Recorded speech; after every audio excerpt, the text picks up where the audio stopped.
Welcome back to The Walking Dead Maniacs. I'm your host, Kevin. Joining me as always is Gina Hey y'all. and Felix. What's up? Today we are going to be uh, talking about Tales of the Walking Dead Season 1, Episode 1, titled Evie and Joe. Joe, played by Terry Crews, is watching a recorded replay of a football game. As Gilligan, his dog, needs to answer nature's call, we find out Joe used to play for Ohio State and lives in an underground bunker. We also learn through time that Gilligan is wetting the bed as he gets older. When Gilly is out answering nature's call, walkers surround Joe and Gilly. While a walker gets close, Gilligan jumps at him to defend Joe and is bitten. As Joe mourns the loss of Gilly, he comes across his chat room type of correspondence printouts. We see that Joe.the was getting friendly via text with "You should be scared." You should be scared. Joe gears up, grabs his motorcycle, and leaves his bunker to find You Should Be Scared. On the way, his tire blows out, and he continues on foot to a nearby house where he's caught in a net. Evie, played by Olivia Munn, handcuffs Joe, cuts him down. First, I want to say that I think they work good with each other. Their chemistry was pretty on point. When Joe lost his dog, I felt it right here. Within this past Yeah. year, we lost two of them, so that one got to me. And I see why he went. He realized he was lonely in his bunker. He came Yeah. across an old printout of, I don't know if it was a chat or a text, but I I think I got I the think feeling that they were I got the feeling that there was a group of them that were all preparing for the end of the world.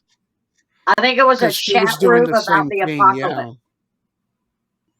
I liked when they were outside for Gilly to go to the restroom. That little booby trap thing he set up with the Yeah, rakes and the pitchforks coming up, that was awesome. yeah, it was cool. He did leave a little gap there though. That's when that Right. one walker jumped in. And all I'm gonna say about You Should Be Scared, if that didn't give him a huge hint for what happens later, I don't know about this guy, man. But I mean, he played college football. I think that after his career was over in college, I think he just started preparing for the end of the world. I don't think he had much of a life. So I don't know that You Should Be Scared would really register with him because they, like I said, they were in a group of doomsday preppers. So I think that maybe he thought that was a call handle, letting other people know that weren't preparing. You need to get prepared. You should be scared. It's all going to be over. All right, and last thing to add, I know I've said this a million times, but I met Terry Crews, man. When I was going to get a picture with him, we both put our arms over each other, and dude was hard as a rock, man. That dude was fit. I mean, like tight. Yeah. He was a cool dude though. You know, we said what's up or whatever. I took a picture. He was like, yeah, and then his group of entourage just You took him. didn't you didn't make him do the peck dance? The peck dance? the I the would have. Evie has Joe taped up to a chair. Joe learns that Evie is a vegan, a pothead, and has weed plants growing in her house. She gives him a crystal necklace and tells him she needs a ride and that he's going to be her chauffeur because he won't tell her what his motorcycle kill switch is. They hit the road while Evie has a gun to Joe the whole time. As night falls, Evie goes through Joe's items as he protests. After another night passes, Evie and Joe are surrounded by walkers, or as Evie calls them, toe tags. When she first catches him, her booby trap it's a hammock and it like folds him in half almost. He can't move while he's in that hammock. And she comes and she lets him out. Um, but I thought that I just really, like Felix said, I liked the chemistry of the two, but it shouldn't have been funny, but parts of it were. Her Yeah, hammock trap was hilarious, and she was worried. She had been married she's worried that her husband has fallen out of love with her, and he does a thing called hating painting. So if he hates you, he paints a portrait of you and then just ruins the portrait. So she's afraid that he's painted her as a hating paint. Here. When he's tied up, she is gonna leave him there. But the only reason why, like Kevin said with the kill switch, she made him go is because of the kill switch. Because he has a way of starting his motorcycle, and we don't know the way it won't start. The thing that I did Yeah, that. notice is the motorcycle was so quiet. And my daughter said, "Well, that must be a solar panel on there," and it is. It's Oh, on the there is, yeah on the yeah. car It's that she all drives electric. in. There's a solar panel. Well, that's cool. Well, as they're surrounded, Joe pleads with Evie to uncuff him. She doesn't, but she does hand him a weapon. As they handle the walkers, Joe's impressed with Evie's martial arts skills, but she corrects him and says it's capiera. I'm not sure how that's spelled. Capiera? Sounds pretty good. Yeah. They learn to trust each other, and Evie uncuffs Joe and lets Evie drive his motorcycle. As they get ready for the night, they bond. They find out that they're going to look for someone that lives 10 miles apart. Joe finds out what Evie was Joe finds out that Evie was married. He gives her the text correspondence to see if Evie can figure out where You Should Be Scared lives, as she's familiar with the area. As morning hits, Joe's ready to go. He turns on his motorcycle and hears Evie yelling for him. He runs to see what's going on, and she tells him that she knows where You Should Be Scared lives. As they walk out of the building to leave, they see a lamb with a note saying, "Thanks for the bike." Yeah, he left the bike running, and that's what she said. She said, "I thought you said there was a kill switch on it," and he said, "Well, not when it's already started." What I So think they should do is what they should have done is follow the motorcycle because dude's gonna eventually stop, and once he stops, he's not gonna be able to start it. So they could just take it back right there. That's what I was thinking the whole time. But something about that lamb, or is it a goat? I don't know. But it was just funny that he just basically traded a goat for the motorcycle. right, they had the lamb. They call it a lamb tied to a cinder block so it couldn't get away. Well, Evie and Joe argue about the motorcycle being stolen and decide to go their own way. Joe finds You Should Be Scared, whose name is Sandra's bunker. As Evie finds her husband's cabin, Evie finds a painting of her, realizing that her husband did love her, but is nowhere in sight. Sandra gives Joe a brownie and tells him she's going to freshen up. The more Joe eats the brownie, the more loopy he gets. When Sandra comes back, she has a cleaver and asks Joe what does he really want. Does he want her stuff? Her place? As she strikes him, she hit the crystal Evie gave him. He pushes her and heads for the exit. Just before Sandra can kill him, Evie and her lamb trip Sandra's bunker alarms. Yeah, Evie is sort of a new wage hippie. She's all about smoking pot. She does crystals. She's all about the vegan lifestyle, all of that. So she saved his life when she gave him the crystal. Um, and I think that's when he realized, maybe she wasn't crazy, because that's what he told her when they split up. You're crazy. The way that you live is, not going to keep you alive. And then it ended up saving his life. She does know that martial arts though, so she was pretty She good does. in using that. But yeah, she goes the way she finds out that her husband did love her is because she found the painting of her and it wasn't ruined. And she's going through all the paintings and she's like the canvases, and in the very last one, it was a pretty nice picture of her. Yeah. The thing is, what's up with her husband though? Because he wasn't there, so I don't know if he was out in a run, or he didn't make it, or he went somewhere else.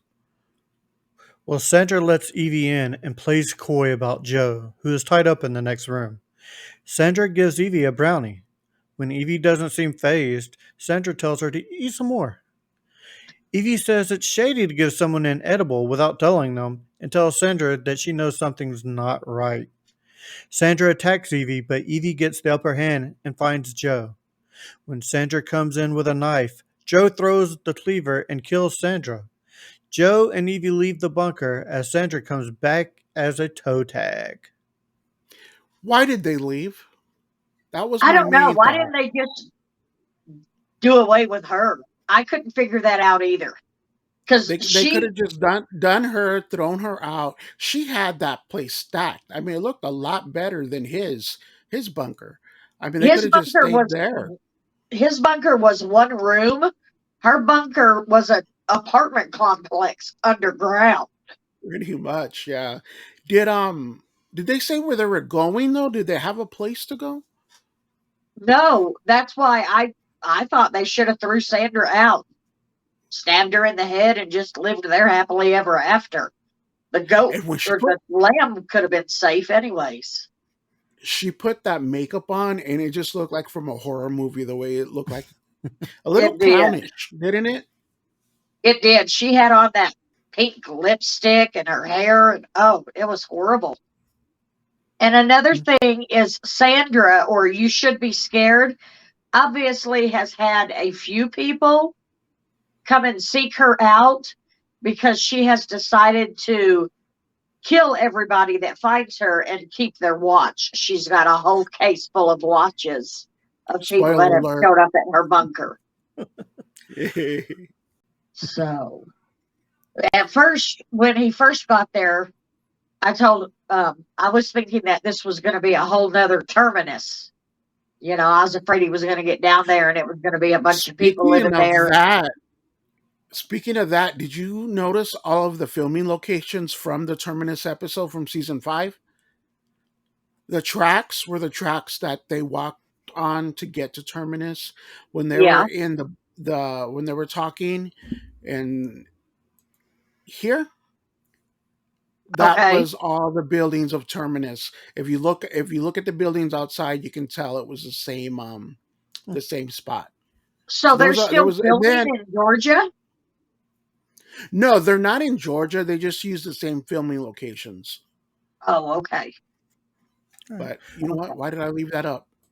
When Evie wakes up on a bridge as Joe walks up from answering nature's call, Joe thanks Evie for coming back and says he realizes that he spent his life getting ready for an apocalypse and that he never really lived his life. Evie tells him that he's built for this world, that he can start living. As they walk away, they discuss naming the lamb. Joe suggests Skipper. Did you get the whole Gilligan and Gilligan's Skipper thing? Island, yeah, I Gilligan, get that. yeah. Yeah, Yeah. I was like, the first time I seen it, because I seen it twice, I didn't get it, but the second time I'm like, that's what's up, Skipper. Um, Yeah. I honestly think, and this is just me, it's my speculation. I think they may end up in the Walking Dead in the future. They just had that good chemistry. They're good characters, and I think they do fit in the Walking Dead mythos. Like, and I'm thinking this is just took off from where they were at. They should have stayed at the bunker. But if they end up in the Negan and Maggie stuff, what is it? Isles of the Walking Dead? Yeah, Isles of the Walking Dead. Watch them show up there. That would be badass if they did. That would. Well, and they were in the Michigan area, right? Yeah, They they were went from in Ohio to Michigan. Yeah, because he had circled Flint and Ann Arbor and places like that. Hmm. But All right, Flint would guys. be the last place you'd want to be in the apocalypse. Why is Their that? water's already tainted. Oh. Okay. That's right. I forgot about that. Yeah. All No right, to the guys. Flint. All right, guys. Well, how would you rate this episode? We'll start off with ladies first. Gina. Um, it was a really refreshing new look. I mean, the apocalypse had only been around about a year. I think he was in his bunker a year, maybe not quite that long. So it was a nice, fresh take on it. I liked the episode, but I like pretty much everything Walking Dead. So I would probably at a steady 8. I wouldn't go much higher than that because it's not the original, but That's fine. I would How say a solid 7.5. Again, the chemistry was great. All their scenes together with them just talking, it was just you're immersed in it. You're just like, what's up? They just have that thing, you know. I just think I they had just a comfort with one another once they got past the non-trust. Did you see that they were in another show together? That's why they gelled better. mm, They were saying that they gelled, really good that makes because sense. they know each other from another series. But Yeah, they're familiar yeah, with each other. Yeah. 7.5, which is in my book, it's All a right. really good episode. Well, 7.5 from you and 8 from Gina. That puts this at a 7.75. So Yes. that's not bad for a spin-off Walking Dead episode. All right, guys. I do believe that does it for this episode of The Walking Dead Maniacs. So for Gina and Felix, I am Kevin. Saying try to stay alive, everybody. See ya. Bye.